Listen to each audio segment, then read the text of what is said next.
So we did some testing yesterday on the snow. We got about a little over 2 inches maybe. And I need to do some adjusting on the skid shoes, which would be normal. But I'm also gonna have to trade out the brackets since they don't give you the math or angles or what distance for right here above or below the ground or where the mounting bracket is there in the back of it. It doesn't give you any of that in the instructions, so you just got to kind of throw one of the brackets on and hope it works. Well, my 50-50 was wrong, so I need to put the other set of brackets on, and we'll get started with that today after we thaw out the nuts and bolts a little bit. Today we're going to trade out the skid shoe brackets on the Snowbear. We're going to put this other one on, and I'll get you a close-up here shortly, and that should allow that angle to be much better.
Don't worry, I stopped being lazy here pretty soon. Yeah, trying to use adjustable tools, especially at 18 degrees on, mostly thawed out metal, just doesn't work so well.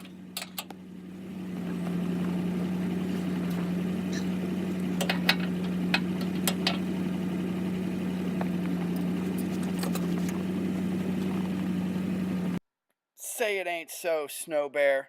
Say it ain't so. Here you can see the threads don't touch the nylock. I'll go ahead and get these taken off, and then we will go back to outside in the cold mic, and he will give us a better explanation.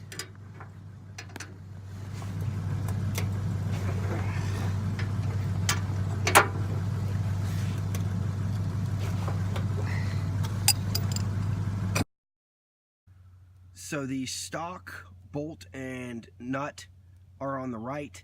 On the left is the aftermarket. They are 1/2 by 13 thread, and the ones I got there by like 1 inch. I went and got the 1.5s because, as you can see, this difference here, and this is with 2 washers on the bottom, which, by the way, Snowbear doesn't send washers with these to protect the coating here.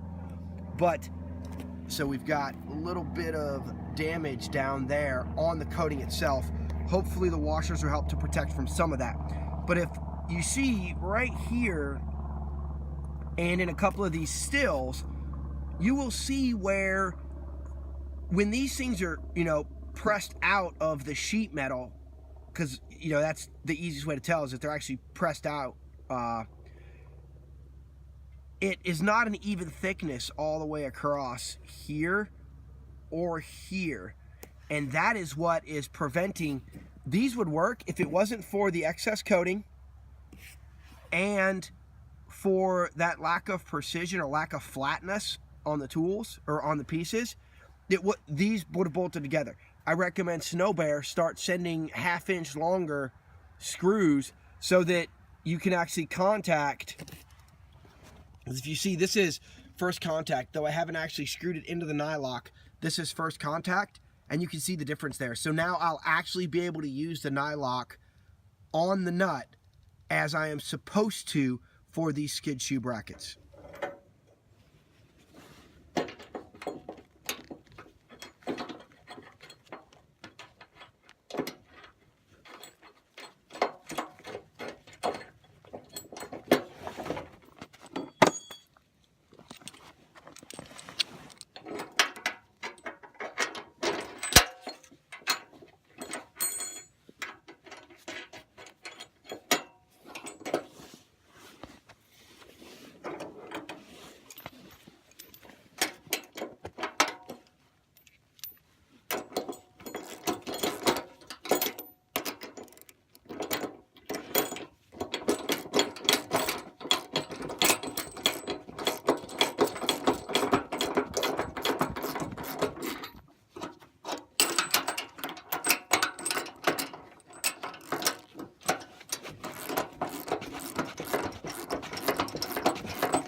So this is try number 3 of starting the truck, which I kind of need to do so I can operate the plow anyway.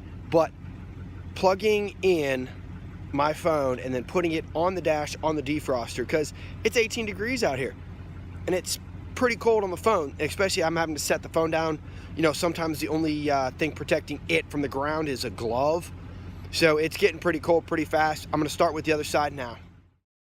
My phone died again in the cold as I was doing the right side.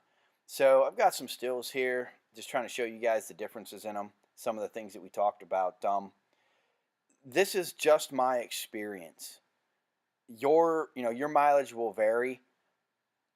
I think that I am still far ahead when you put time versus money. The the time I've spent doing this and putting these improvements or uh, replacements of parts and things like that versus the man hours that I spent doing it, as far as, if you put a dollar amount on your hour.